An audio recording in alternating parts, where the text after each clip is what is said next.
County Board of Education workshop for January 3. And turn it over to Jason, if you would please, sir. Absolutely. It's good to see everybody here tonight. Let's pray. Dear kind of gracious Heavenly Father, thanks so much for this day, Lord. We praise you for the opportunity to come out.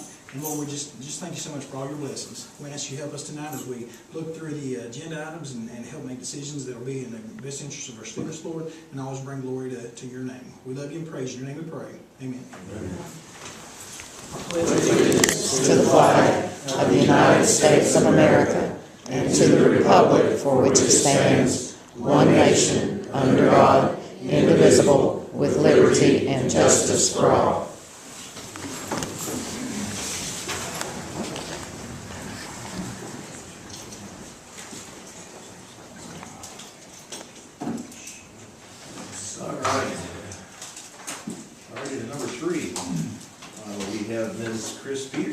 High School. Mr. Chairman and board members, we're excited that Ms. Peterson's out here. She's one of our CTE teachers allowed in high school that does a lot with graphic arts and just really a champion teacher. Kids love her. And I want to commend you on the documentary that your kids did for the Run Loco Marathon, half marathon thing. That was so cool. I was watching it the other day and was so impressed with the way that your kids work through a number of different skill sets. And so we appreciate you coming tonight to present to us. Thank you. All right. Ready for me? Sure. So, I'm going to talk you through this. We don't have audio, which is fine because I was planning on talking anyway. So I'll just hear my voice behind you as you watch the wonderful images. So first I just want to say thank you. This year, we got some new equipment. So every time at the beginning of the year, Tom says, "What do you need?" He grabs his wallet because he knows I'm going to ask for everything. And he always delivers. And this year we got some new equipment that really stepped up our game in filmmaking. We needed a new camcorder for the news show and to do longer recordings for our YouTube channel. So we started using that. This is our current team that does the news program. And we got this wireless mic that they hated the wires, and this just gives us more mobility with doing interviews. So. And then the drone. All right, this came with a GoPro. We're still learning how to use it, so you're going to see practice shots. But this gimbal grip enabled us to do some unique filming this year that we couldn't do with the older equipment. So you're going to see the effects there, yeah. Wow. Our videos. And these are just some of the practice shots the students did. They're just so thrilled. Everybody that tried it said they wanted to get one, you know. So next year we're definitely going to be using this at sporting events. We can't fly to the sporting event, I know that, but maybe like practice and stuff like that. So we're very excited about that. Let's just let you finish looking at these. Yeah, we wanted to see if the birds were up there on top of the lights. We didn't see them that day. And you can see where you need to work on the grass on the lawn there. Now, we also have the photography students. We got this great equipment last year when we got this big flash unit. We can do outdoor sports photography. So we usually try to photograph a sports team. Michaela Neely and Brooke Price photographed the girls' soccer team. Then the photography class takes the photographs and turns them into schedule posters. Now, this was a new project. It was so great. Ty came to me and said, "Hey, we'd like to design a flag," and he had these kind of crazy ideas, and so he asked if my students could maybe come up with something. So they did. The whole class designed things. They put together a presentation, and then they sat down in the boardroom with him and had a professional chat with him and presented their ideas. We tried to work the idea that he gave us first, and then showed him some of the ones that we had. Unfortunately, the plan got canned. They're not going to move forward with it. But it was just a great experience. The kids did really good. Sherry was there. She's still on me. Great. They came with the idea of having like children make some of the flags, which I thought was kind of cool. It was for an off season, you know, when there's not Christmas or something going on, to have something else. Okay, now we always take advanced students on a field trip to introduce them to the workforce. Where can they go to school? So I always take them to LCBOE to see the broadcasting program there. That whole art program is great. And then we go see behind the scenes at WVLT this year. We've gone to Jewelry Television before, and Whitney Kent did a great tour, took them behind the scenes, lets them hold the cameras, and tells them how they go do the news reports and how they plan, and it's really, really inspirational, visionary kind of trip. I like to do it every year. I'd still like to get in the Discovery Channel building, but can't seem to get the password today. This year, we also had 8 people from our school that got into the KMA Regional Art Exhibition, which is a great honor. It's the whole region, so if you're picked to be in it, it's a great honor. And we had 3 students' photographs in the exhibition this year. We went to the opening and saw that, and that was really good.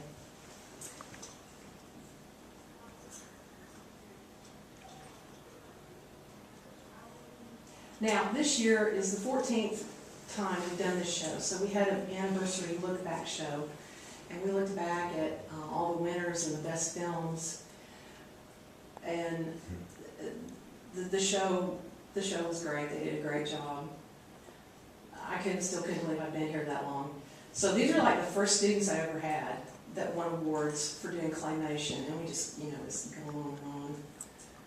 Have you followed your students at all if they've graduated? Yeah, some of them. Jobs they've gotten? Yes. We have one that's a designer at Blackberry Farms. We have one that's, he just graduated into the video production stuff in Knoxville. Black and white. Yeah, I have another girl that's working at an agency in Knoxville that just graduated last year. So that's the show. They always have such a great time. We did a 20s look. And then we give out 2 awards. The students cheer for one film that they like the best, and then we pick the best picture. We have a panel of judges from the faculty that do that. And then the Run Loco documentary, this is the one that was really exciting. Again, a new thing for us to do. The cameras we had really gave us great footage that we couldn't get before. Doing follow-alongs with that gimbal, with the GoPro, was really nice. So we filmed Friday and Saturday, and they did such a good job. It was Maddie Rutherford and Tori Kirkland. So we were soaking wet like everybody else, but it was very inspirational. I really enjoyed it. I learned a lot from it. And seeing everybody cross the finish line was amazing. So I hope we do this event again next year. I think it was really good. So I think that's the last thing I have to show. Yeah, see, that's what that camera does. It does slow motion, time lapse. It'll do super wide angle. It makes it feel really different.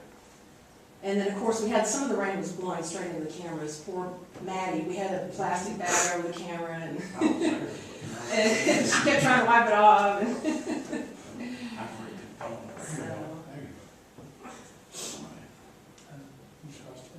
Yeah, he did good. Under 3 hours, yes, that's good. Yeah, that was quick. There's Will. So that's what I've got. We're just rocking and rolling and loving what we're doing, and the students are doing a great job. I'm very proud of them. And we have very talented kids. And there you go.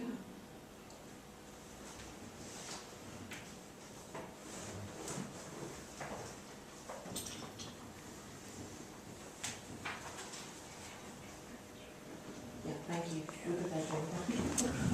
So, again, Ms. Peterson does a phenomenal job with our students at high school, and obviously supporting our community in a number of different outreach opportunities through high school. As was spoken about with City Manager Ross, and I've asked them to help us create some thought process about what we're going to do with the logo, maybe. Oh, yeah. We're going to work on Yeah, this. I know what happened is she's taking Michaela Neely off my project to work on different projects, but. Yeah. But no, my advanced student class this semester, we're doing a special logo project. Yeah. So we're going to do something. I think it's super neat. It's a lot harder than you think, but. Oh, I guarantee it is, but, Just let us hear it. yeah, absolutely. But, we really appreciate Ms. Peterson. Do you guys have any specific questions for her about some of the different things that we've got going on at Loudon High School? Tom does a really good job supporting her, making sure, when she says, when Tom asks what she wants, he does have to get the pocketbook out, because there are really a lot of different needs in our programs. But obviously, it's helping our kids to be successful, as she spoke about, some of those kids getting different jobs and these opportunities later on in the road, so. Yeah, and they're getting hands-on, this is what they use in the industry, it's not like, but they're getting to use what they would use in the workforce, and that's just the process. Are there any grants available that you guys can pull from? I know it's kind of a strange question to ask. Well, actually, it's coming up to where we're gonna need to consider that again. We got the lab, I don't know, was it 7 or 8 years ago? We got a grant from Perkins to start a video game class that was a STEM class, right? And they gave us a $90,000 grant, and we bought the lab that we have now. Seems like I remember that. It's wonderful. But it's 7 or 8 years old, and I would say in probably a couple more years, it's going to start malfunctioning. So Tom and I have been talking about what could we do, as a swap out eventually. We haven't really come up with something yet, because, I don't know, we're still thinking about it. But yeah, I definitely need to look for grant money again. It's not like they're out there every year. In other words, you just gotta keep your eye open for something that may qualify. Yeah, well, one of the problems we have, challenges, I want to say problem, the challenges is with software. There's a certain type of software we have to have from the Adobe company. And they're moving away from textbooks. Right. And now everything's leased per student per year all the time. It's like buying a textbook every year. It's really expensive. And we don't have that kind of money. So that's the challenge, is trying to think, how could we pay for that? Could we use, the one-to-one we're doing now? Could that laptop maybe be used so we don't have to necessarily replace everything? I mean, we're thinking about it, so, yeah, we're working on it. So, thank you. Very good. Thank you. Appreciate it. Thank you so much. You're welcome. All right, our draft December 13, 2018 board meeting minutes. Mr. Chairman, they're included in your packet, and pending any questions from the board, I would recommend that we'll approve those next week. I didn't see any issues. I don't know if anybody has any.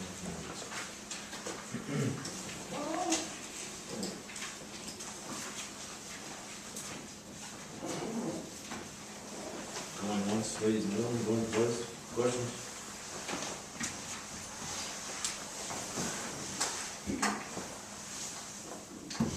That being said, item number 5, policy 4.701, maintaining test and data security, second reading. So, ladies and gentlemen, we will recommend that we approve this on second and final reading this next week. And this is in compliance with state board regulations, just bringing everything in this policy up to compliance. Why did this lag? This is just some new verbiage from the State Department based on some things other school systems have done. For example, when the State Department releases information, they expect it to be embargoed, and they're really serious about that. Some school systems release that information prior to them wanting that to be released, and so in essence, it's just holding people more accountable. Now, we have never had problems with that to date. I'm not saying we won't this year, but I mean, I don't anticipate this is a problem for us. It's pretty straightforward. Yes. Questions? Number 6, North Middle Fine Arts Building Pay Application. We will typically have that information at this date, but because of coming back off Christmas break, the meeting will actually not be until tomorrow. So we'll get that pay application tomorrow. I anticipate that Mr. Brown, Mr. Guerin, and others will potentially be at that meeting. And so pending the meeting goes well and we're in agreement with the process, we'll bring that to your attention for approval at next week's board meeting. Any surprises? I think it's moving along pretty well at this point. What have we done? Just almost done. That's what I thought too. I used the word surprise. We'll get some better weather outside when we get to the site. All dressed up. Excellent, good news. Number 7, budget amendments. In your packet, you've got budget amendments, and on page number, looking at my pages here. Any budget amendments on page number 1, on page number 3, we've got $20,000. This is a revised DEP. Insurance allotment from the State Department has gone up $20,000, and so we'll add that in as a revenue at this point in time. On on page number 4. Hold on a second, Yep. 20,000 increase for BEP, That's correct. for insurance? Yes. All right, so the way the state calculates the number of personnel that we have allocated in our school system versus the amount of insurance money that they allocate towards our school system to cover that. Oh, So okay. just an increase, a positive increase for us. Gotcha. So we'll get $20,000 more from the State Department than what we had originally been allocated in July, which is obviously, positive on our behalf. Page number 4, we don't have Excel line numbers, but about halfway down, you got a $250 donation to the alternative school. And we have Food City collections, where when you go to Food City and swap your card, and you can allocate it towards a specific school. The alternative school doesn't have a budget, so we have to take this and appropriate it in a budget for the alternative school. And so in essence, that's what we're doing there. So it's just a $250 donation towards the alternative school. We'll expense that on the very next page, page 6 at the top, and then that'll be allocated for them to appropriate later this year. Page number 14, Board of Education legal services, $15,000. This, at this point in time, I've asked Chad to appropriate this from fund balance. I'll show you here in just a few minutes where that's from. And so if you'll let me come back to that in a minute, because I know there's probably going to be a discussion on this item as compared to the rest. They're pretty straightforward. So I'll jump back in just a minute. On page number 18, we had a line item set up 335-storm for our storm damage that we had incurred several weeks back. They wanted us to reallocate that to a different line, 335 Tennessee Risk Management. And so in essence, we just duplicated exactly the same from one line to the next. There's no change in that, just a new line item for us to appropriate. I think that Mr. Brown's familiar with that, and I don't think anything will change. Just the fact that just an accounting. We have to have this Different completed before the purchase orders can be released, to have repairs done.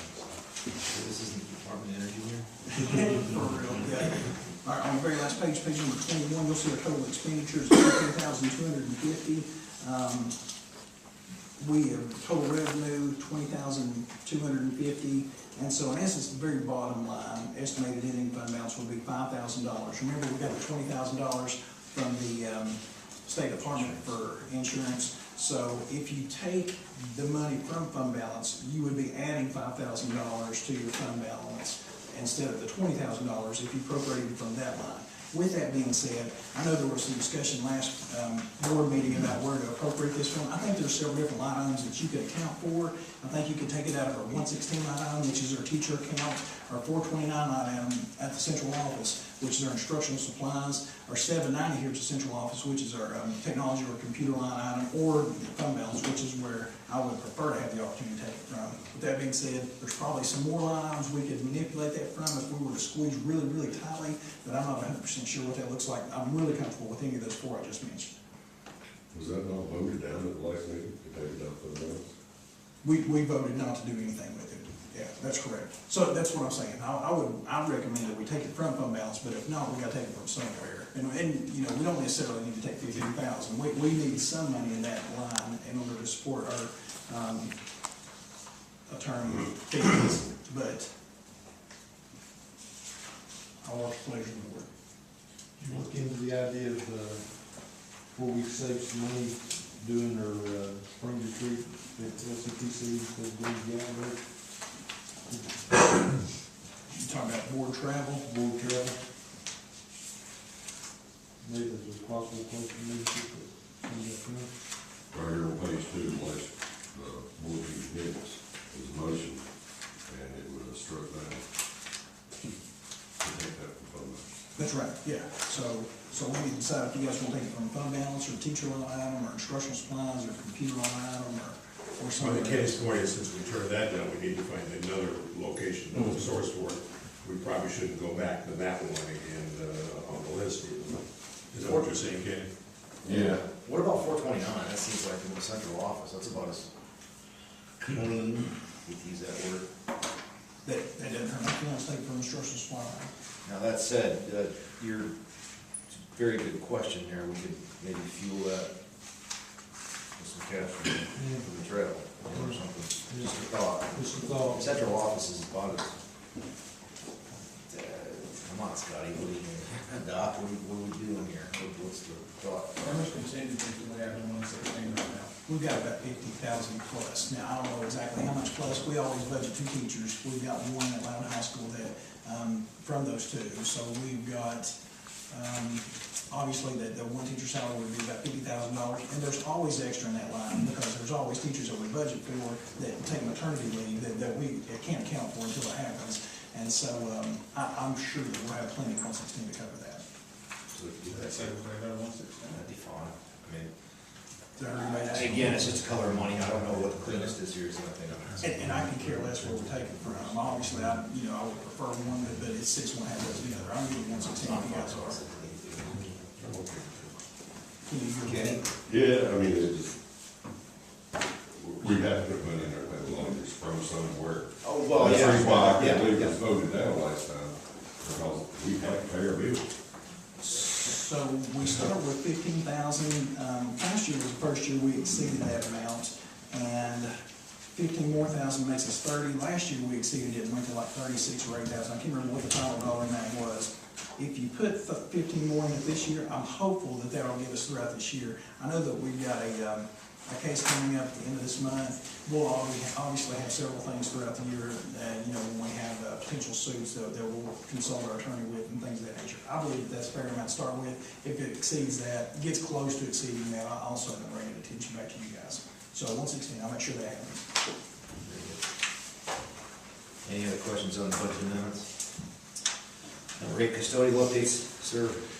We have had a transition with SMS taking over for GCA, obviously. I spoke to the custodians that the board members, that you guys wanted to bring into to the Loudoun County Schools payroll. Kathleen Brookshire works at Philadelphia. She decided to stay with SMS as compared to coming to Loudoun County Schools.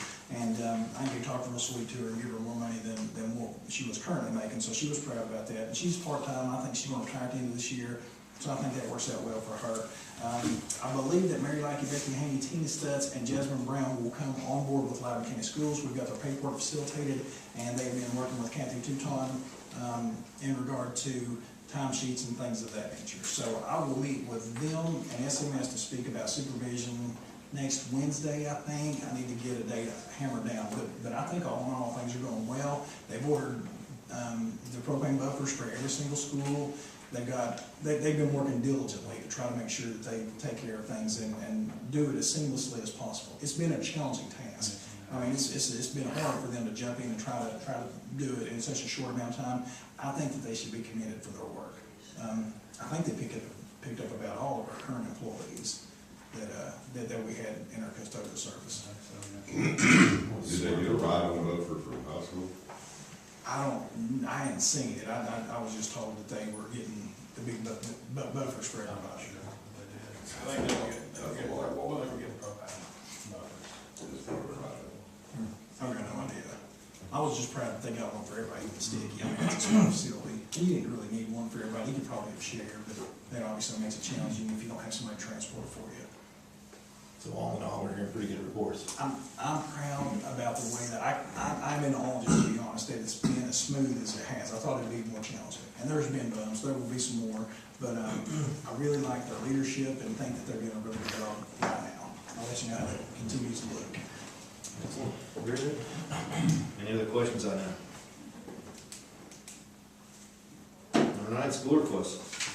You folks had talked a month or 2 or 10 ago about how we could move forward with our school requests, and do they have that in their packet? All right, so you've got one of these in your packet.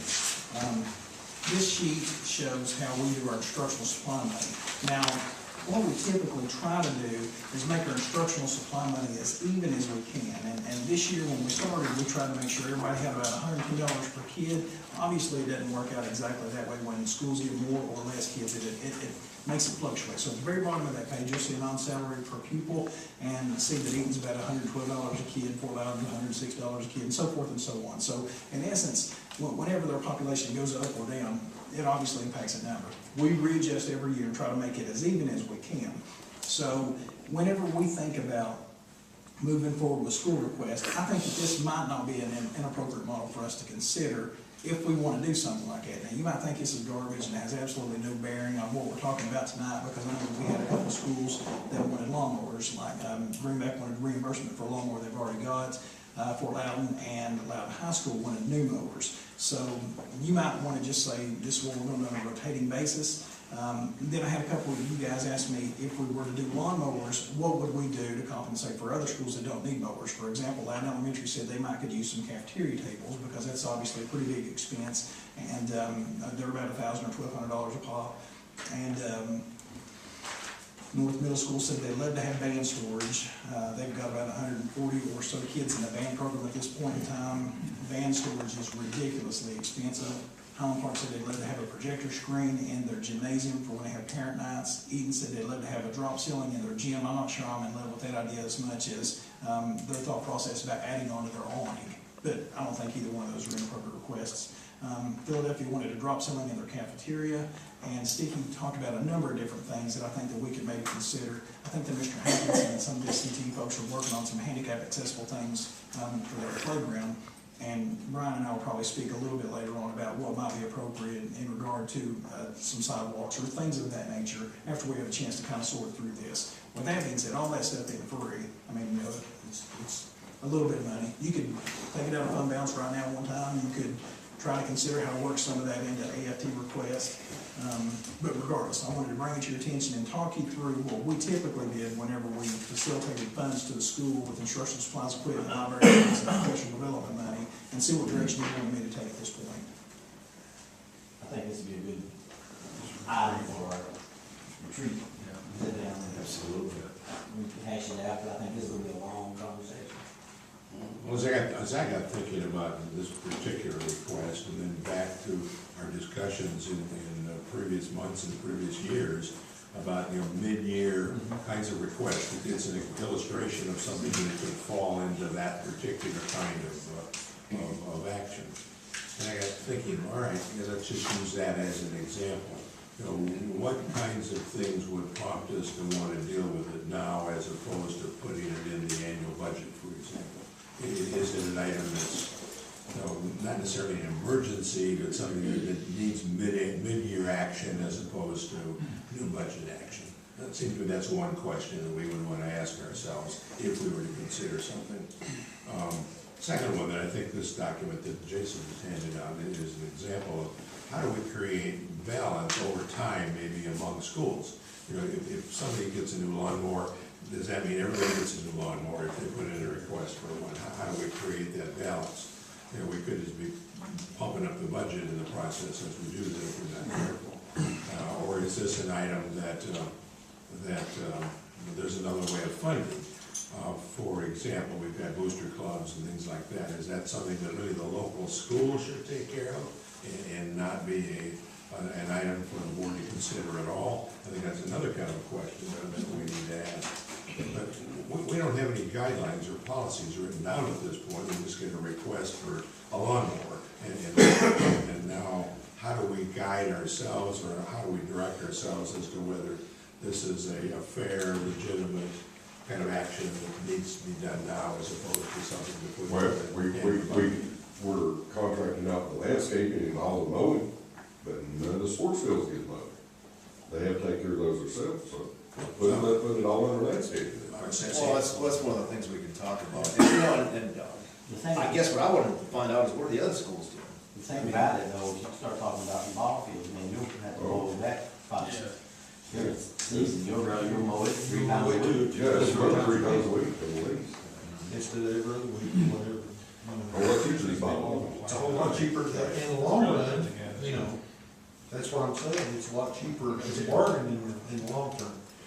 I think these are good Well, examples. right. Those are good examples right now of, is this a legitimate kind of action for the board to take, or does it go back to somebody at the local school level really to deal with? That's one kind of question. Do we need to deal with it now if we decide it is a board actionable in that sense? Or do we do it as part of our regular budget and do it in April and May? I think that if we're taking care of our facilities, that we need to be the ones that that take up and buy that stuff. I think boosters do a lot, because if you look like, you know, every year we'll put 10,000 pounds of sand on the football and practice field down there, and so that costs money. I think your boosters are putting money back into the facilities a little bit and back into the kids, and that's what the boosters should be doing. And I think that's an appropriate decision for the board to look at, Sarah. This class of actions, this class of things to be purchasing should be board responsibility, not booster club responsibility. If we decide that, that's fine. And then we need to put a line item in the budget to deal with it. But also, I don't think it would be inappropriate to ask the athletic departments to put a budget together of a plan, of saying that we know we're gonna need sand on the field this year, next year, and the next year. We know we're gonna need a lawnmower probably in this many years. We know we're gonna need this. Well, they've already got a budget and. Well, we know that some have bigger budgets than others, and yeah, that's a good point. Well, but I think the point that what Jason did tonight with this list of all the schools and how much money should we give to that particular class of activities per school. But the high schools obviously have a different kind of a problem than the elementary schools have as far as athletic things as well. Absolutely. There's a whole lot goes on to those school athletic budgets. There's, you know, every program's got their own separate funds. You're talking about a lot of oversight. I hear you. I hear you on it would be a big request, but I don't know that it would be bad information for us to consider. You know, I mean, I think that it's appropriate, if we're gonna put money towards those programs, that we get that information and you guys have it in order to make decisions for everybody. Bill and I were talking the other day about how expensive it was to recondition shoulder pads and helmets for high school teams. I think Lavin High School's bill last year was about $8,000 or $12,000, probably closer to 12. I think Greenbacks was a little bit shy of that last year, but I think it'll be more than that this year because they got a, you know, this is the way yin and yang and that sort of thing. And his question to me was, what if we decided not to because we couldn't afford to, or we just chose not to do it? And obviously that creates a legal situation. You've obviously got to have, you know, stuff that's up to date, or we run the risk of putting ourselves in line. Obviously, we don't want to put kids in a bad way. So, I mean, we're going to make sure that they're safe and that sort of thing. And, you know, and I think that's a good point, that's gotta be the priority of the kids' safety and stuff like that. And, you know, all it takes is one bad year, and you're in the red on these athletics. Essentially, it's grown to the point where it's just an unfunded mandate that you saddle the athletic department with trying to come up with funds to, is it fair to ask parents to? Another reason, $12,000-$15,000. A lot to talk about, another reason we need to talk about it Well, probably it's at the got to be retreat. done right now. It's now's the time. Loudon may not have done theirs yet, and I know Greenback's not done theirs yet. That's $12,000. We can talk about it at the retreat, Phil, we got time, and I'll do it today. So, Phil and I also talked about, and I don't mean to overstep my hands on this one, but we also spoke about if Greenback was to sponsor a middle school football program, would the board sponsor that one similarly to the way that we did for Loudon Middle School? And he got some information from his athletic director. I want to say it was about $800 out About of the kid. $800 kids out there. He's got 30 or 40 kids that showed interest in it. It's gotten harder for the 8th graders, the 12-year-olds to get in rec league. If they've changed their age limits, and if there's a gap there, and that's what kind of necessitated the, you know, we've been fighting the numbers thing for a while, whether we really have enough numbers to justify it or not. And the athletic department thinks it's time to, you know, if not this year, maybe next year, to look into it. We've got the kids. Again, another great thing to talk about at the retreat, so far off. Yeah, absolutely. We got an ugly budget coming, guys, okay, and I hate to, I'm gonna just say this, I understand. we have got to keep under control, okay, and I'm not gonna cast any dispersions about us even coming close to the thought that we're spending things on what some people may think aren't worth it. I hate to use those words, but I use it for easy discussion. Well, I mean, So we need to be it's very, very complicated. careful. You have to do something safety or lawnmower, then you safety. Right. I understand. So, I mean, all of these are good, it's just that I don't think we wanna talk about that here and now, because Scotty pegged it from the get-go, it's a lot to talk about. And, something. We might do some preparatory kinds of discussions, though, Yes. leading up to the retreat. And just the kinds of things I proposed a moment ago, this is a new form of questions. And which of those things are important to us, which ones do we need to think about and consider? Well, how do other, I always do this, what do other schools do? Do they have a pull-down menu like this? I mean, they must be doing something. Out of the 147 school districts, I bet you got that many different ways to do it. I mean, there's really. Then let's look at the top 5% that are successful and see what they're doing. I can bring back some recommendations about how East Tennessee school systems do it. And I know that's a huge one, I'm asking you to jump through a huge No, one. that's information you guys need. I think it's fair to ask. Piggybacking off Dr. Evans' comment though, I want to commend the board for trying to reach out to the commission and do budget workshops and try to help them appreciate where we're at financially.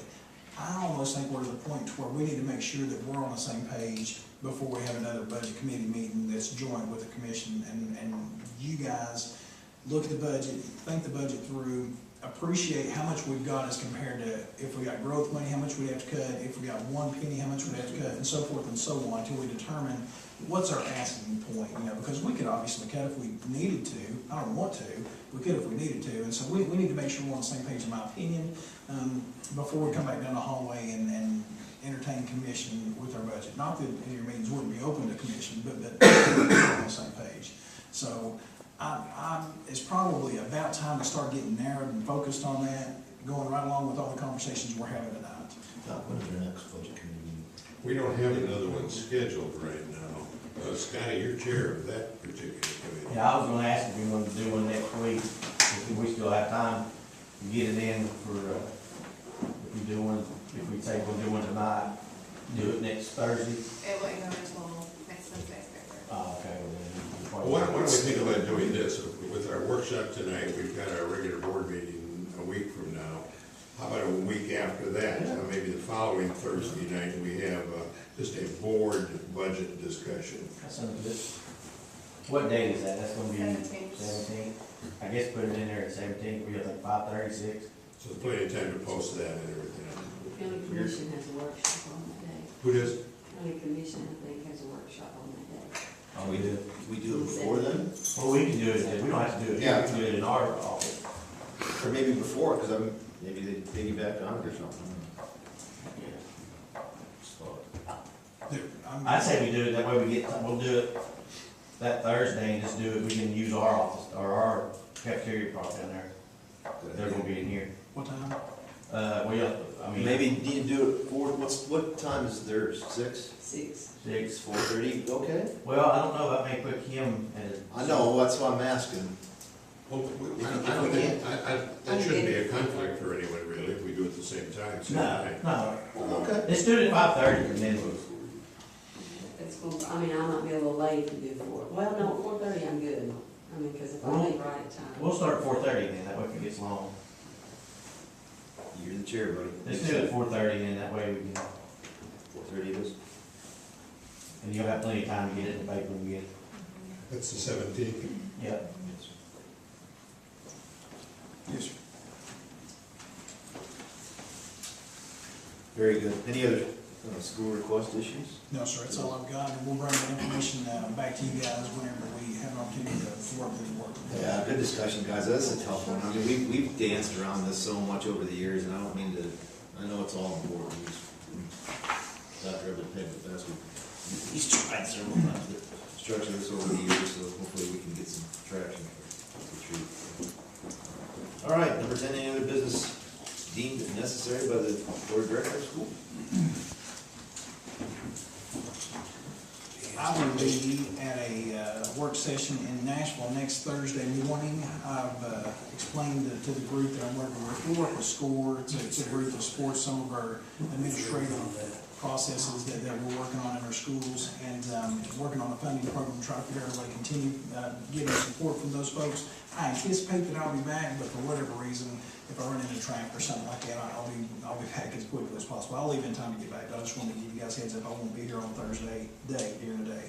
And other than that, we're doing, kids come back today, teachers do. Well, Well, I think they were excited to see their friends, and, you know, for high school kids, you know, I didn't get a chance to get in many of our elementary schools, but with our high school kids, I think they were a little overwhelmed about schedules and things like that, and the new syllabus and that sort of thing, but I think they were glad to be back. Teachers are back doing a good job. Today and yesterday was a day of in-service for them, so we're in good shape. Stress relief, very good. Absolutely. Now we will recognize any of our visitors. Please come forward, one at a time. How y'all doing tonight? Just fine, sir. Please state your name, if you don't mind. My name is Josh Boyd, Hey, Josh. and I'm from the North City.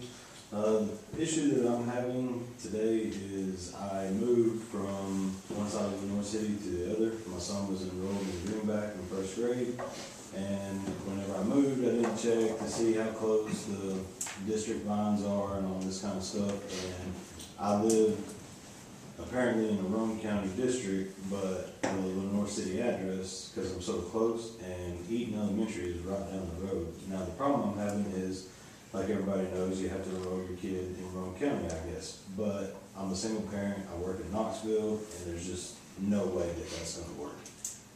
Did you say you had a Lenore City address? So, I'm sure that Mr. Boyd called the office earlier today. He and I didn't speak with each other, and I'm assuming that whomever he spoke with did not know some of the circumstances about his baby being enrolled in Greenback earlier this year. So his baby's not had a withdrawal and enrolled in another school system.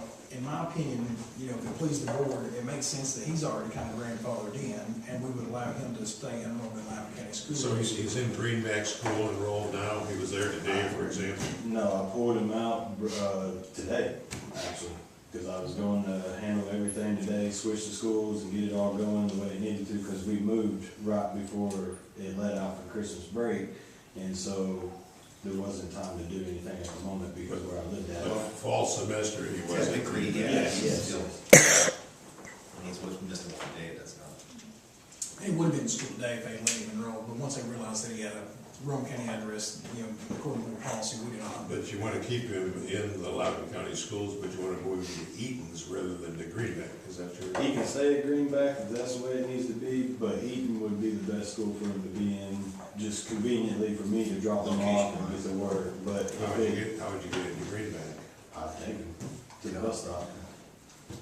There's a bus stop that he was using, and I could take him and allow him to be picked up there, but my brother actually lives right across the road from Greenback.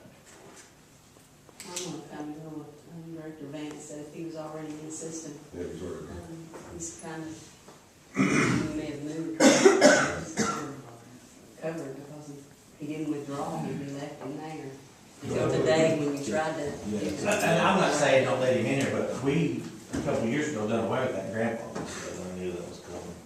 I mean, we did. Yes. I mean, I'm like y'all, let him stay.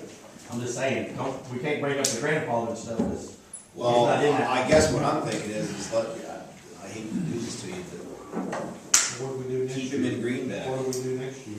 Well, we, There's grandfather in just me this year, not next year. So what I would recommend is because he was here and he didn't really technically withdraw his kid and go to another school system, that he is in our school system and he should have the opportunity to be in whatever school. I'd rather be in the school system if that means anything to you guys. Because we've got champion school system. I mean, Absolutely. yeah, I mean, that's We hear that. that's an intelligent man. But what I'm getting at is that if I had the opportunity to give some advice, I would say let him stay with the understanding that he signed an out-of-county contract. If his kid was not appropriate with his grades, academic grades, behavior, or attendance, then we would obviously ask him to go to Rome County or whatever his home school would be at that point in time. Okay, well, what happens next summer and next fall then? But you rent or buy, not to be, I live in a camper full-time, sir. I'll do.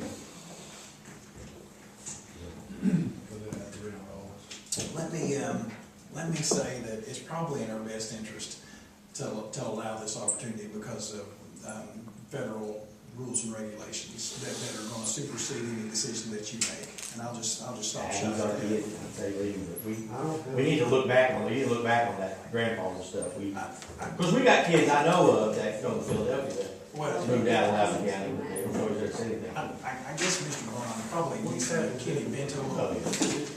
What's that mean? I'm saying, I think that Mr. Vaughn meets the criteria to be able to come in for the McKinney-Vento Act. Yeah.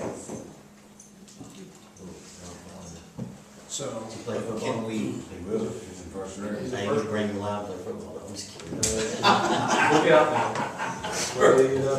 Yeah. I got a cousin, nephew coming up too.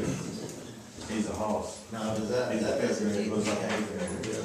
well, I just listened to him talk at Thursday, once he shared with me that he's in a camper, I go swing by tomorrow morning, I'll make a phone call before you get there, we'll be good. All right. And then I'll explain to you guys after a while, if you got specific questions about that one. Yeah, I know. Appreciate it. Thank you, sir. Y'all have a good night. You bet.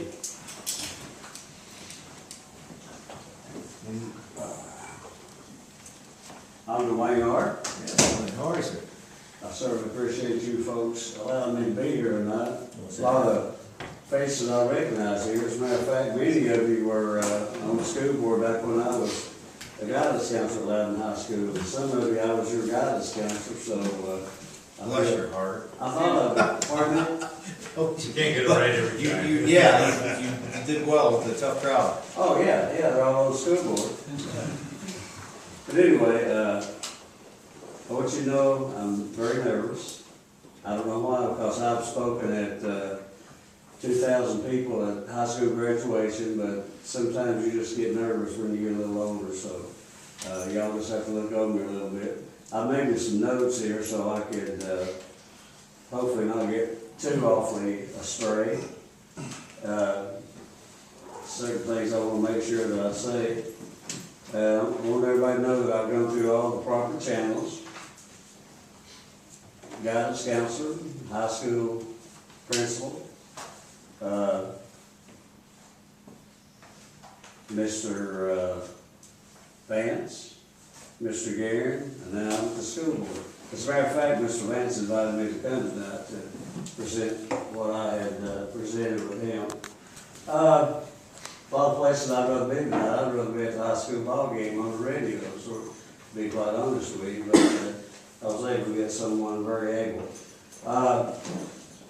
Last year in the spring, I was at the high school, and I can't even remember what the matter was, and I got to talking to someone that would be in the know, and I was told, you know, I didn't even know, this is about my grandson Hayden Ferguson.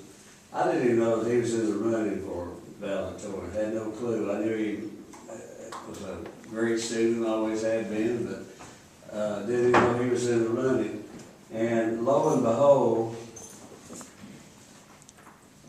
out of cold air, this last, well, I guess it was, well, the day, 2 days before Christmas vacation, we found out a couple of weeks before that one of the classes that they have at the high school is an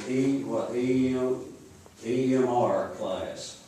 And found out like a couple of weeks before Christmas that the weighted number for that class had been changed from a 4.5 to a 4.75. I was told this was a state policy. That's incorrect. The state never changed the policy on grading in the middle of the year, and I knew that from being the guidance counselor all those years. It was decided from a very special group of people. It meant a lot to me, but I just feel like the policy they came up and with was not correct, and I will show you where I get that idea here in a minute. This board also adopted a policy number 4.6032, and the policy lists all the courses that can be weighted, but it does not say the exact amount of weight given to any particular class. Nowhere do I see the number 475 for a specific class, but I did read that policy, and in there it said very clearly, beginning with the 2018-2019 year freshman class. So y'all might wanna get out your policy sometime and look at it, and you'll see very plainly in there that any changes in the school year is supposed to begin with the freshman class of that year, which would be 2018, 2019. Everybody remembers that part, I'm sure. I'm going to pass out, want everybody to get a copy of this. I'll take one, just to back up, and if you pass those around, I'll give you part of it, and pass it around this way. I'm gonna read over this because some of you folks won't have a copy. This is, locally approved grading system of Tennessee Board of Education. It's on page 4, item 3. TCS 49-6407 sets forth the requirements for locally adopted grading systems. An LEA that uses a uniform grading system as required for purposes of student application for post-secondary final aid assistant administered by the Tennessee Student Assistant Corporation, but adopts another grading system based on quality points for other purposes. Then it goes on to shall assess another quality point in the other grading system for the completion of honors and early post-secondary courses, including but not limited to industry certification, statewide dual credit, advanced placement or AP, Cambridge, whatever that is, international baccalaureate, whatever that is, and dual enrollment classes. Notice there after that, and this is from the state regulations, beginning with the 2018-2019 freshman class. Well, you know what that is? What? Freshman class? No. I'm sorry. What they're trying to get at with the state Tennessee code annotated. Before, you had to take all the honors classes if you're gonna try and be valedictorian or salutatorian. Yeah. If you don't take all, was it 5? Doc? Yeah, If you don't take all 5, you're out of the running. yeah. So this, correct me if I'm wrong, was an attempt to bring up some of the dual credit and the other ones that were getting penalized. Right, I understand that, that's not my point. Well, that's what, I'm just telling you what this means. Oh, I understand, yeah, I know that. Okay. But the main thing is, in this, is it says beginning with the 2018-2019 year freshman. Doesn't matter, I mean, it would Doesn't help. matter? It would help you. State law, Well, this would help. yeah, This would help anybody that didn't take the 5 classes. yeah. What I'm saying is, it says at the beginning with the 2018-19 school year freshman class, it has to be that, like, But they may have had it before that, I mean, it just has to be this, yes. well, I'm gonna tell you in a minute why it's. Okay, I don't mean to keep it. And Mr. Arp's right, that state law, TCA, and this October, you guys adopted on second and final reading that we would adopt that scale. That's what I But that scale applies to this freshman cohort. Correct, yeah. I mean, It'll be the Which class is of, irrelevant to any senior or junior or sophomore. Here's my point. it'll be the class of 22. Yes. I'm getting old, and I'm having hard hearing in this room. Look at you, if I may scoot over here somewhere, come on, scoot in, I think I hear everybody here. But that was the point I was trying to make, the fact that it's supposed to be, Dwayne, here's Dwayne. no, I'm fine right here, I'm not in the way. What I'm gonna do, I passed out the, what I wanted you to read there, the fact that it's supposed to begin in the 2018-2009, which means that the only students that this involves is freshmen. You can't change any rule for anybody, sophomore, junior, senior. They have to go with what they came in with, and you can't change freshmen. Okay, we agree on that. And, you know, I failed to change the weighting scale with only a few weeks left in the last semester before class rankings would be like changing the rules of a ball game 3 minutes to go in the game. You know, it just wouldn't be fair. One team's ahead, they change the rule, and that. When I first heard about this, I'm sorry, do you have a question? I thought maybe you had a question. When I first came up with this, first learned about this, I called the State Department and was directly sent to Mrs. Elizabeth Fireash. I know that's a weird name. Assistant Commissioner of Policy and Legislature. She said that was against state policy, unheard of, and unfair. Some of you have been told that the old policy, that this was an old policy, but it's simply not the case. Loudon High has never given away the 4.75 for the EMR class, and this weight was only decided in October of this year. That does not fit into the beginning of the 18-19 freshman class policy. I was told that the 4.75 was only for MR classes taught at Rome State. Again, that's not the case. I contacted them, and they don't decide any weights, and Ms. Waldron said that we'd never given 4.75 in this class taught at Rome State or anywhere. It hadn't been, this is a dual credit class. Make sure you guys are hearing what he's saying. The EMR class is a dual credit class that we've got two sets of kids in. So we've got kids that are in honors class that you know are just Loudon High School credit kids, and we've got kids in that same class that are dual credit kids that obviously get high school credit and Rome State credit.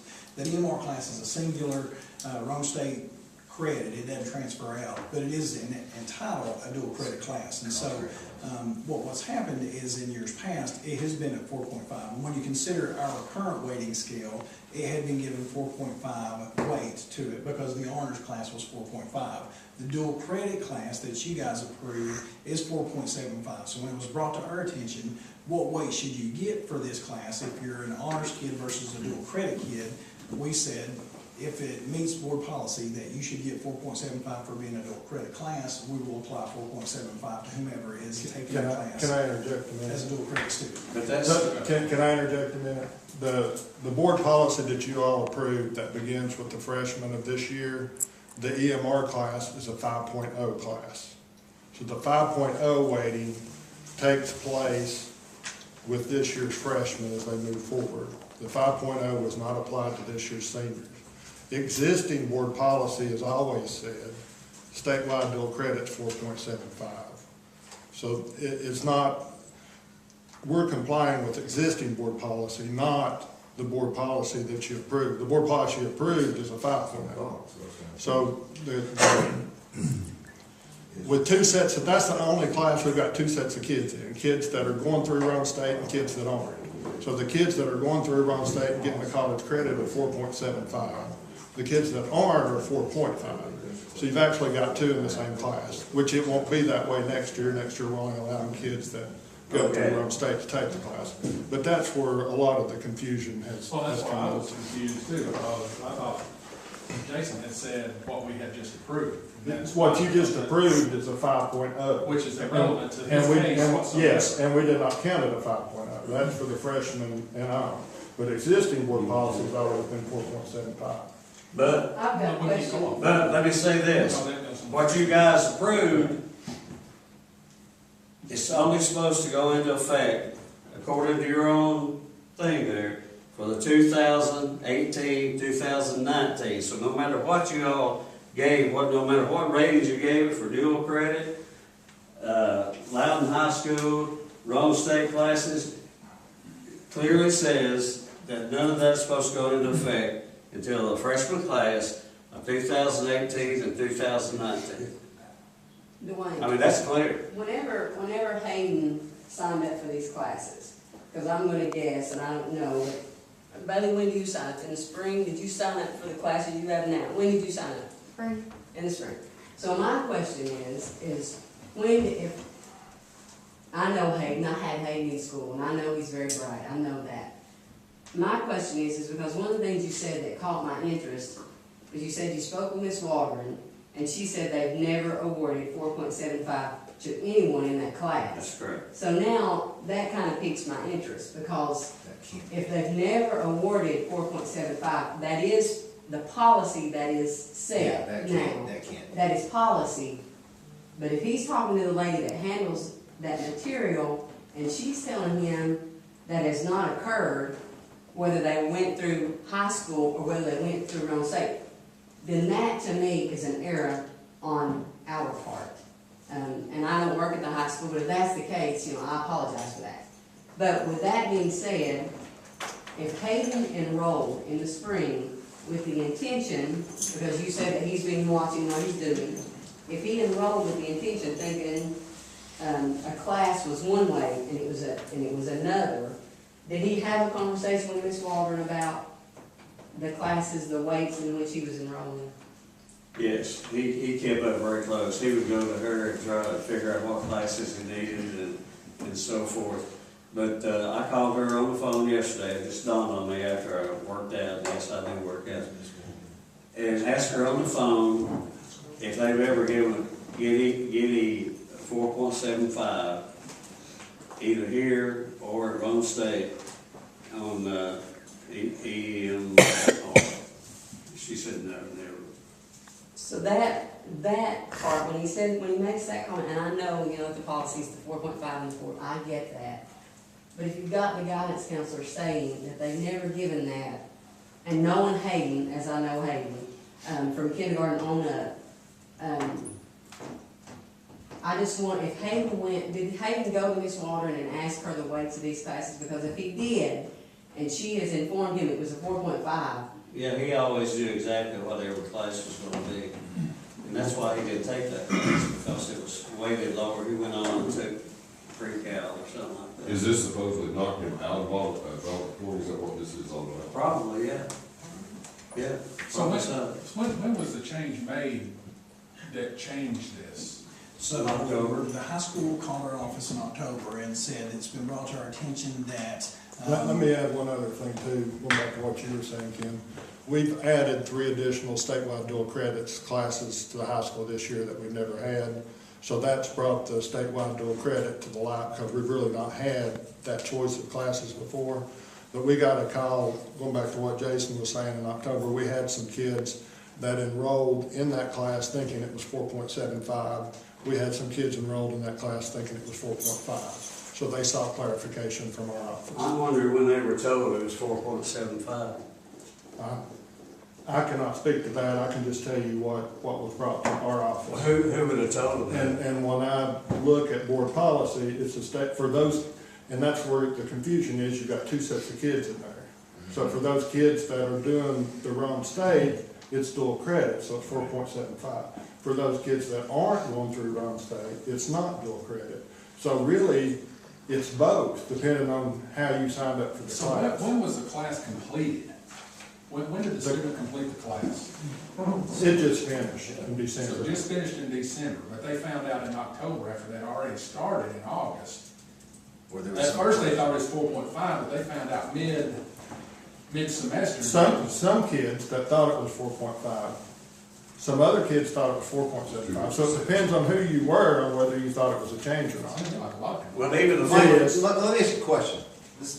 I will say that I have told the high schools from this point forward, I want a course listing with the weighting for each class, because we've got different cohorts moving through now, to make sure that there's not that confusion that you're referencing, Brian. But what are the honors courses? 4.5. 4.5. So what I'm hearing And is, dual credit is 4.75, and then, but. That's a huge- But now, in the new policy with incoming freshmen, the dual enrollment's gonna be a 5.0. That was the change that you all made. And that's not state policy. I want to say this, I know, I still disagree with that, respectfully, because even if even for this 4.75, it hadn't been long, because you guys didn't know what it was, that's why you had your meeting. But even at that, it would only begin, based on the rules, with this year's freshman class. And, I'm sorry. Well, I think the catch-up is where they're getting what were they told in the spring, because you know, my kid goes to high school and she's a senior and she registered in the spring. You know, and she doesn't know the weights because, you know, she just doesn't. I'm gonna ask her right now. I'm not being bullied, but she won't know the weight of the class. You know, because she hasn't followed that. But I understand too that you do have kids that keep very close eyes on that because they're aiming for that goal. And I get that. And that's a good thing. It's not a bad thing. It's a great thing. And all kids know what everybody else up at the top, what their classes are, what they made in the class. If those kids, and I don't know, Mr. Gary. And the first thing I checked for was to see if we had anything in writing that said it was 4.5, and there was nothing. And when I've got kids that think at 4.75 and kids that think at 4.5, I'm gonna clarify the board policy, existing board policy, not new board policy, tells me it should be. But at the time, unfortunately, when I wanna ask this question, and please don't throw things at me. Smart young man, and this one gets near to home, because I have a family member that went through this too. He should be at 4.5 because of his freshman setup, right? It's my understanding he's never taken a class, and where's he in it? No, he hadn't taken the class. I'm not here because of him in this class. I'm talking about the rule being changed too late in the ball game. Just imagine, okay? Well, no, I understand what you're asking. I'm not sure what rule was, I'm really lost now. Well, okay, here, I'll tell you. That credit could have helped his score even So they more. credit help someone else. Let me ask If somebody else is gonna pass him for valedictorian, then that's not fair. But they would have been the 4.5 because they started their freshman year, right? He didn't take the class. So But he the other took The other kids. He took like No, three no, seconds. I know, but the other kids that were claiming jump. But the other people are taking advantage. They were given, okay, they were. You're saying they were given 4.75? Yeah, a little over a month ago. So what's the remedy? I'll give you the remedy. Pass this out. We have 2 valedictorians, move on. You have 2. I'm not sure. You may have more than 2. Well, how many you want? It doesn't matter to me. Well, you gotta give a little time to talk. I'm just trying to follow board policy. Well, I agree with Mr. Garrett, and I'm always a policy, Mr. McIntosh knows, I'm a rule follower, that's. All I'm saying is that if Tim signed up for a class thinking it was 4.5 and Brian signed up for one thinking it was 4.75, one of you is gonna be happy in the end. One's gonna be happy, one's gonna be Yeah, that's unhappy. right. And that's, If he and I default board 4.75, policy. he might have signed up for it, he thought it was 4.5. Well, I agree with that, but I just wonder mine comes back to communication. I agree. What was told, and if they were told, if Peyton investigated that class and was told it was a 4.5. All those kids, I mean, they didn't, I don't care what said, they didn't come up with this policy until in October. Because, I was told the other day, when I talked to you, all due This respect, is a 4.75. more untruths, I'm sorry, I apologize, I'm not gonna get upset. No, we're not trying to make you upset, I'm just trying to grasp it. I appreciate It's odd, and I appreciate the idea. You pass those around to everybody there. I guess before we go any deeper into this, my concern is that, and I understand Coach Hart's position, but my concern is he's here as a grandparent. We're gonna talk about a kid. We need to have some parents here. Oh boy, that's right. I'm not trying to dismiss what you're saying or anything like that, it's irrelevant, but He's right. in our policy, we've always said that we don't talk about kids. Well, I'm not talking about anybody else's kid. But I'm just saying, he's not your kid, though, Mr. Hart. Well, And I understand that you're pretty ingrained in what he is. Scotty, can we talk in generalities then, maybe? All right, I just passed out this, Miss Elizabeth Five Ash.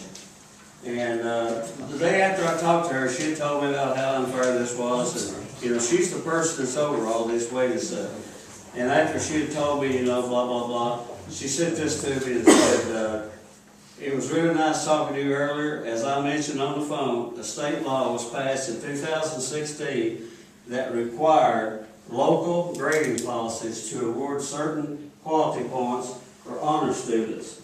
Now, this was in 2016. Dual credit courses, and then it goes on, the new requirements for quality points began with, began with 2016-17. In 2018, the state law was updated to more clearly define the requirements for quality points. These changes begin with the 2018-2019 freshman classes.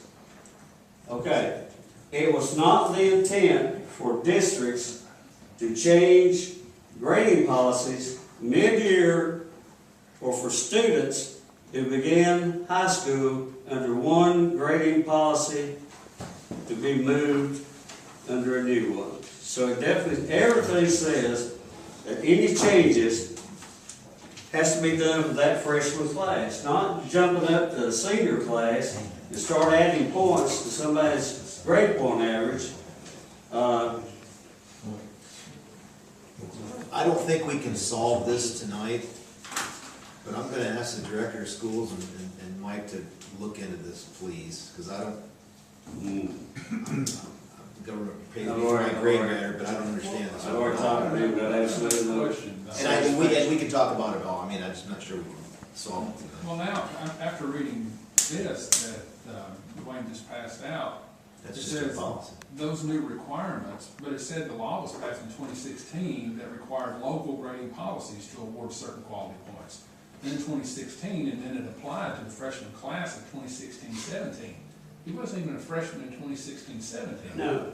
So That's what, so this wouldn't even apply to this year's senior class either? No, both of them are moved, really, because We've got a the bottom line is we've got a policy in place before the policy that you guys adopted this October that awarded certain points for honors classes and dual credit classes and so forth and so Was on. that in effect in the fall of 15? That's correct, that's yes. what we need to look And at. So the follow-up. the follow, I'm not sure when we Does it only affect the freshmen, or does it affect everybody throughout the It's school? the freshmen of the fall of The 15 that 2000 are graduating. Yes. The 2015 policy says, for honors courses, dual credit and all that stuff, the new requirements for quality points begin with the 2016-17 freshman class, which would be this year's junior class.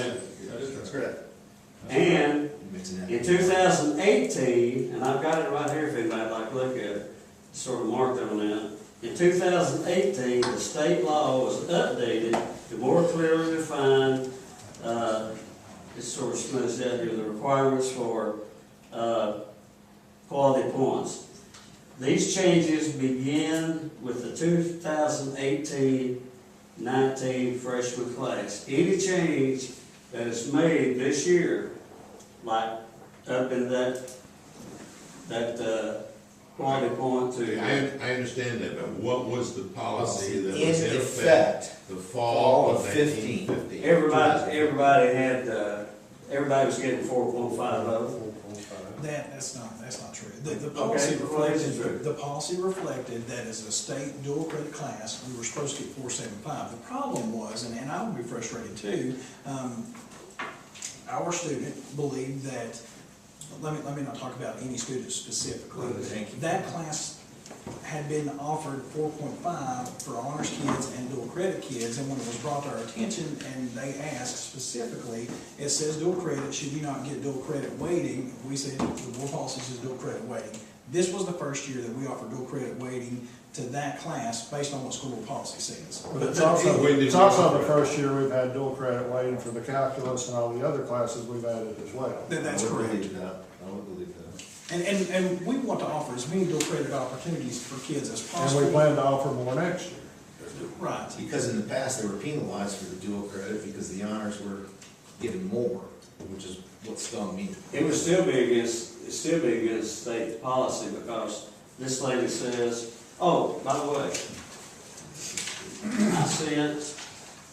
I sent an email and asked her another question about, was this 2018, 2019 policy, was that policy or optional? She sent back, remember this is the lady that's over all this wages stuff. Yes, you are correct, began with the freshman year of 2018-19 It's the policy and not an option. But that's not material. that's. I'm sorry? If this student that we're talking about was a freshman in 2015, then that conversation is immaterial. Yeah, but she's given, they're raising this till, that policy didn't start till 2016, 17. So it doesn't. No, the law passed in 16 and 17 requiring it to come into effect in 18 and 19, which is what our policy is and which is what she says. It's moot with regard to the student for the fall of 15.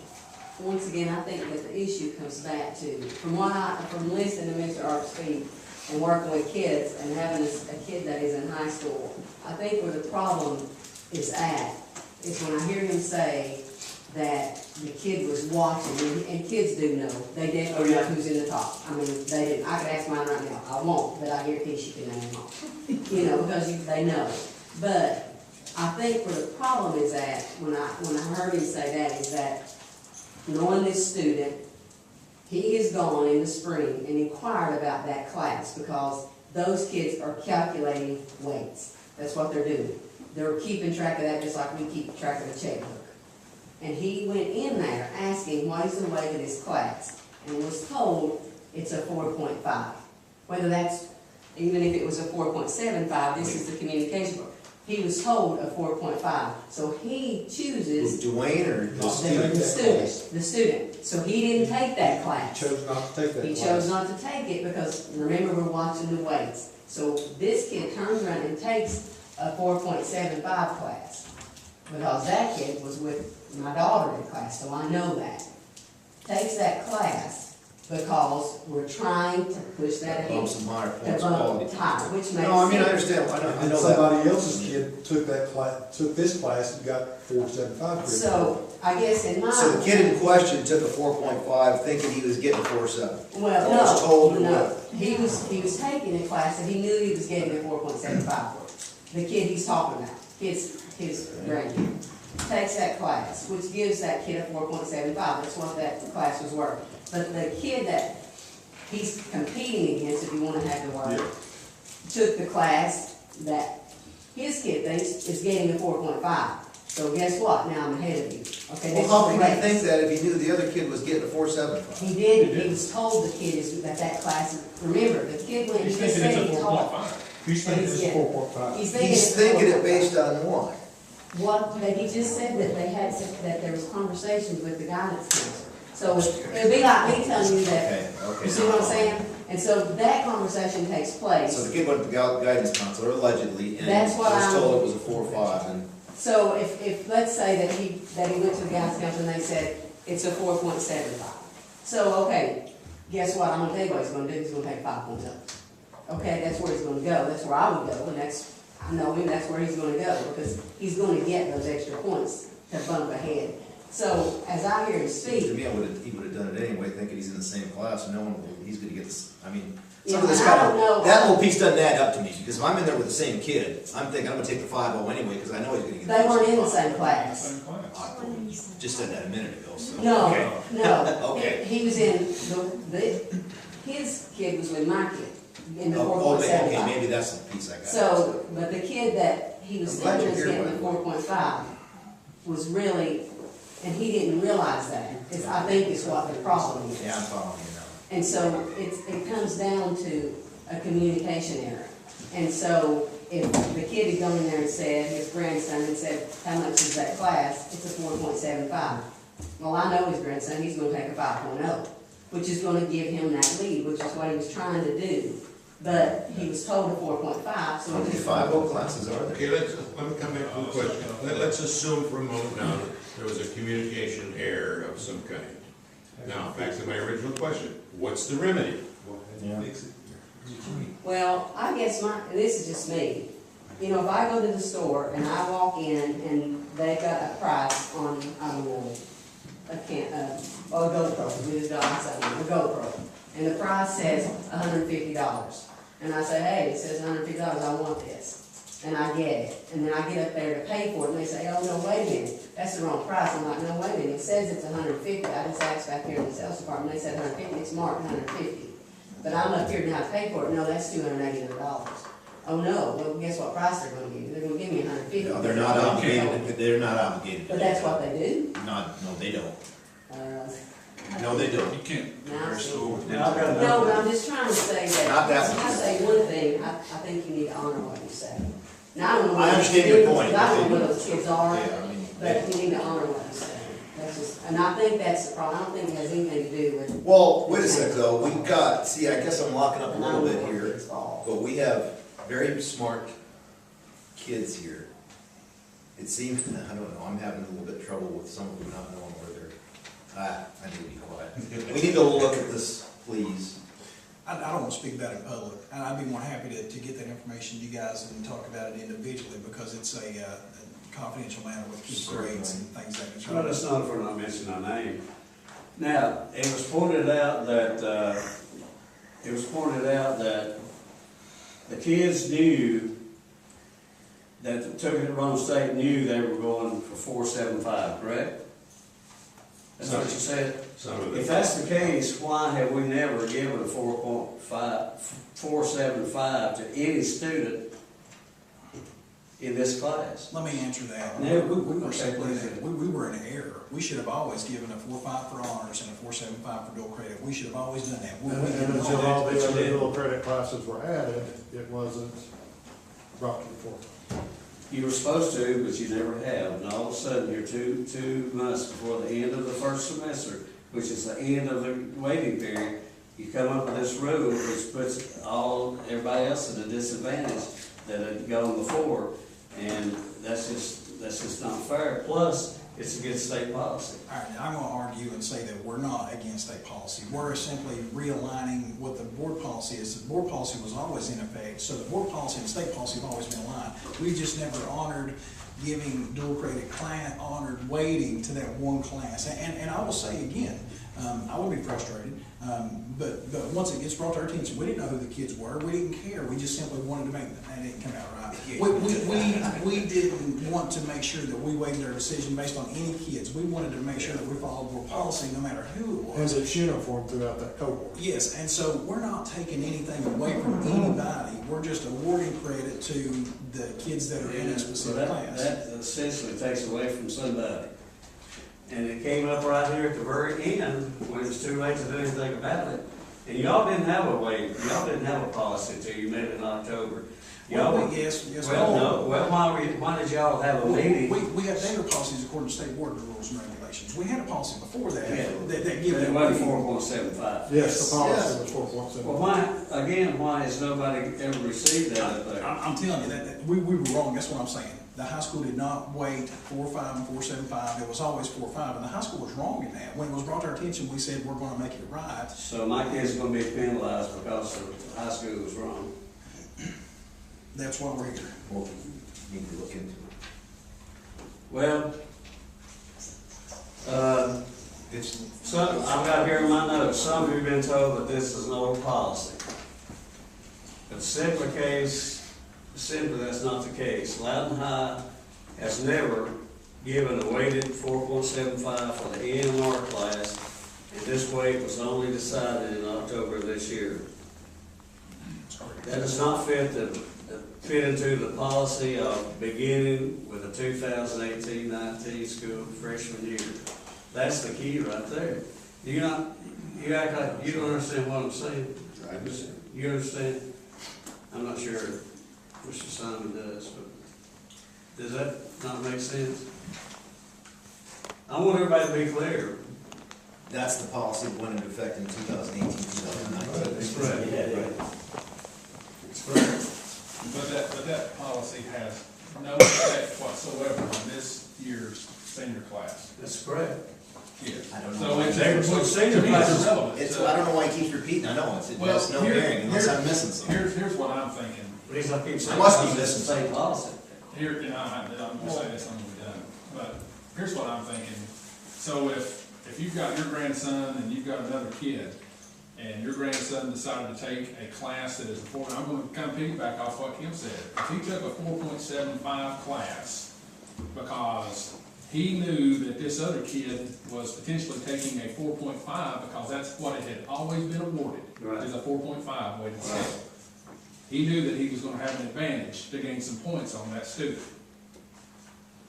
But then, and whenever they registered in the spring. And for the they know class, that, like Kim's trying to say, yeah. I mean, So, I've but followed. if, had he had known that that class was gonna be changed and the weighting scale corrected, which it was corrected in October, he would have taken a different class, potentially, to get ahead That's again. true. I would agree with So, that. he was, I think he was at a disadvantage because of that, just because of what was, again, it was communicated Yeah, I see what you mean. That's- because of that whole situation. It's very important, kids, to be valedictorian if you worked your career off Sure, I for agree. 4 years. Oh, these are very smart kids, we're not trying to, Oh, I know that, that's what I'm saying. we're not trying I to go take. back to what Dr. Oven says, how do you fix it? Yeah, how do you fix it? We have to look at that. How many kids are we talking about? Mike, you said, how How many we how talking many about? we, I'll have to see the number that's It actually. doesn't really matter if it's one, that's too many. what would you suggest then? I mean, we have to come up with something reasonable, because if there's been 15 children. that- Obviously, I would recommend, Keeping it 4.5. keep it 4.5, And the way keep- it's supposed, keep- the way it's keep- supposed to be. Keep in mind too, that you've got kids in there that think. it's Well, that kid 4.5. went into it, no, that kid went into it with the idea that it was 4.5. That one kid did. But No, there's no, other no, kids that no, come the out. whole It What I'm was saying, 4.75. we're making statements that we think what these other kids are thinking. Yeah. I think that, first of all, I think Jason and Mike need to go to Mike the need guidance counselor and find out what was Yes, communicated. that's We're exactly. going on what kids have said. Now, I'm not saying kids said, but here's the thing, is that we can't go over here and second guess with this kid, why this kid took this class and didn't take the class. That's correct. I thought this initially was your grandson took the class thinking it was a 4.75, it was 5.0. But he chose not to take that class. No, it was 4.5, not 5. 4.5, well, that's what I meant. Okay, y'all asked my recommendation. And when we met the other day, I made a recommendation, that since this is so confusing, it's never ever gonna happen again. It can't ever happen again, because we're gonna have all these guidelines. And to be fair to the girl, and to be fair to my grandson, just one time, have 2 valedictorians, and it has happened before. I remember a year when I was out of in many county. schools, yeah, that's happening. Oh, very, I think it's very. We had 4 one year, I'm sorry. Some schools get multiple. Sure. Oh, we had 4 one time.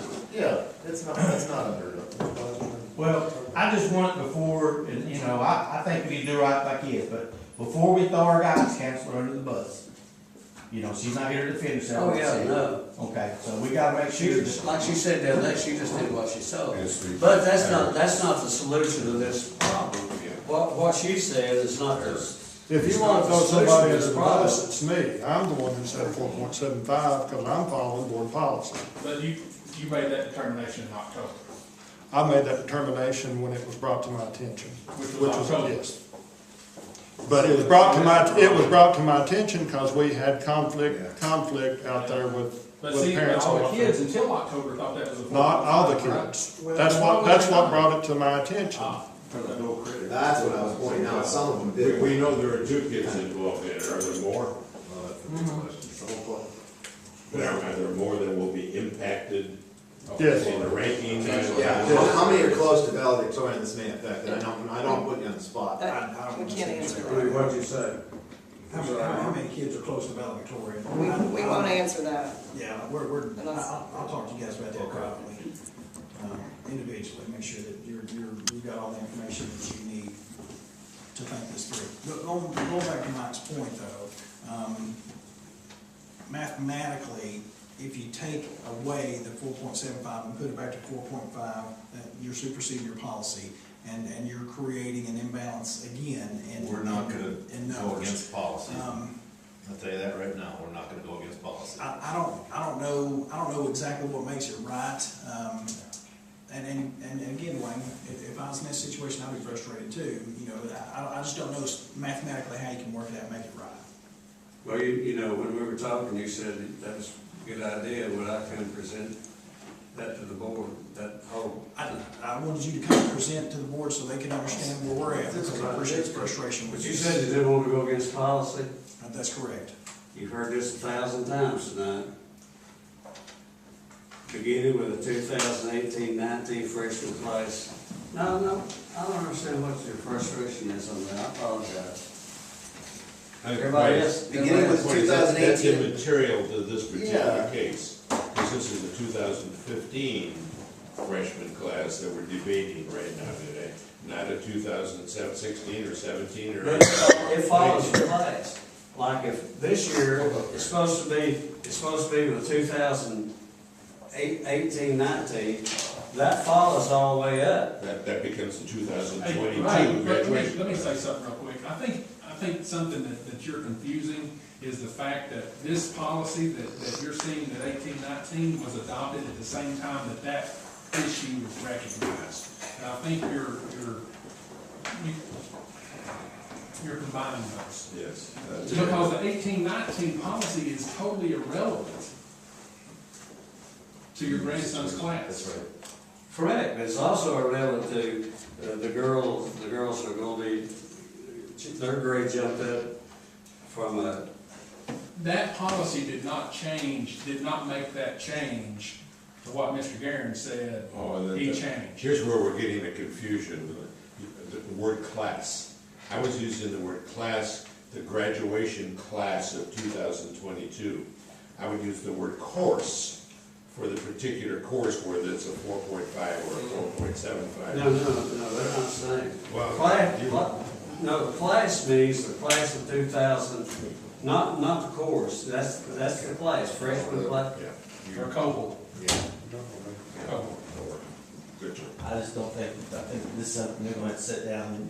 Yeah, I think that's, We can't fix it. Dwayne, I very much appreciate you bringing this to our attention. I know it's difficult for you, and Well, we don't mean to give you a hard time, but we're just trying to understand.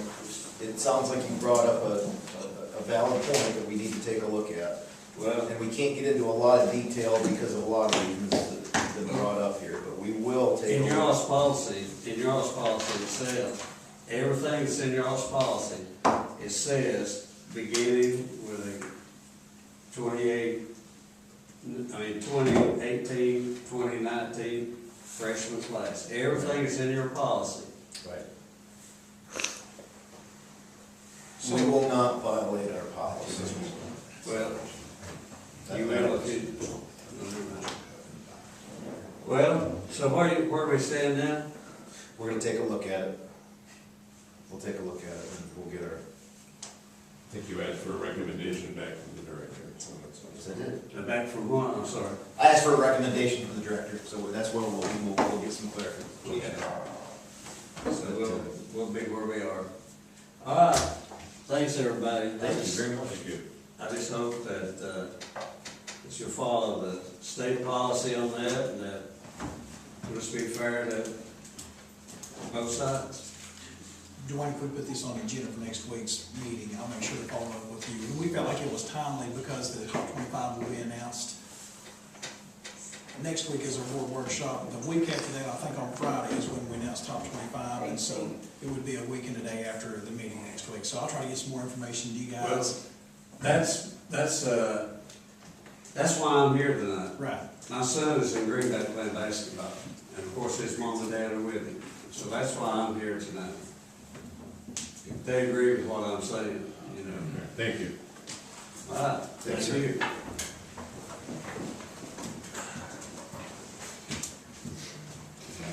Any other visitors?